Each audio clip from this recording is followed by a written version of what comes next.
जम्मू कश्मीर में हुए पहलगाम हमले के बाद सीमा पर तनाव लगातार बढ़ता जा रहा है।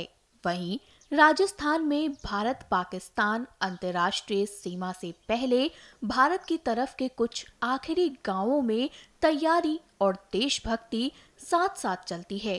इन गांव के स्थानीय लोगों का कहना है कि सैन्य तनाव बढ़ने की स्थिति में नागरिकों को पूरी सुरक्षा दी जा रही है।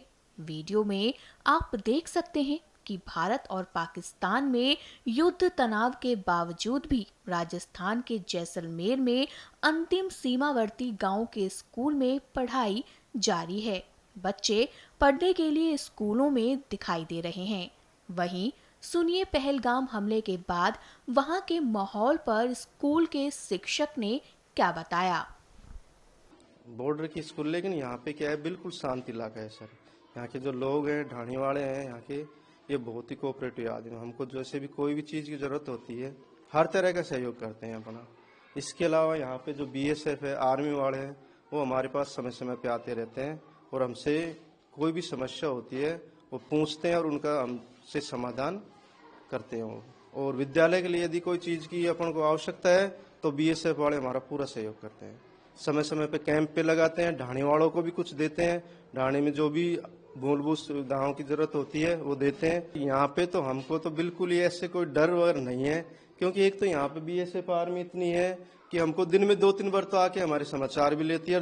दूसरी बात, ढाणी वाले इतने कोऑपरेटिव है कि हमेशा हमारे ही पक्ष में रहते हैं जी। तो हमको इस चीज का बिल्कुल 1% ही डर नहीं है यहाँ पे तो। लेकिन अगर जंग होती है, कुछ होता है आगे, तो वो सरकार के आदेश अनुसार हम काम करेंगे। हम सरकार के से बंधे हुए हैं इस समय सर। जी सर। और क्योंकि जिस तरह से जो पहलगाम में जो घटना हुई उसके बाद से ही लगातार जो है, तो उस पर क्या कहेंगे इस बारे में? उसमें ये कि ये तो गलत ही होता है। इसमें क्या है, आम लोगों में दहशत का माहौल होता है और थोड़ा डर पैदा होता है, लेकिन ये गलत है।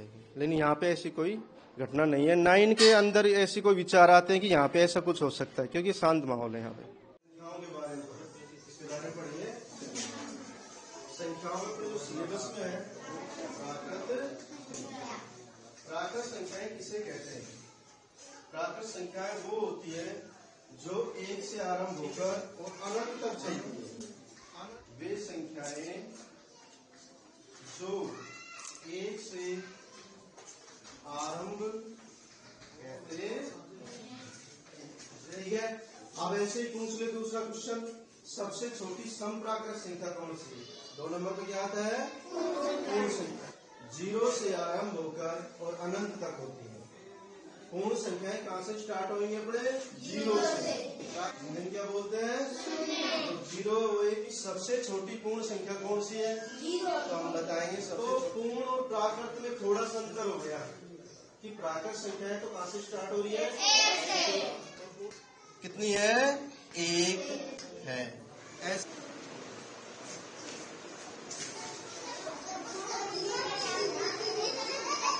पूर्ण और प्राकृत में थोड़ा सा अंतर हो गया कि प्राकृत संख्याएं तो कहाँ से स्टार्ट हो रही है?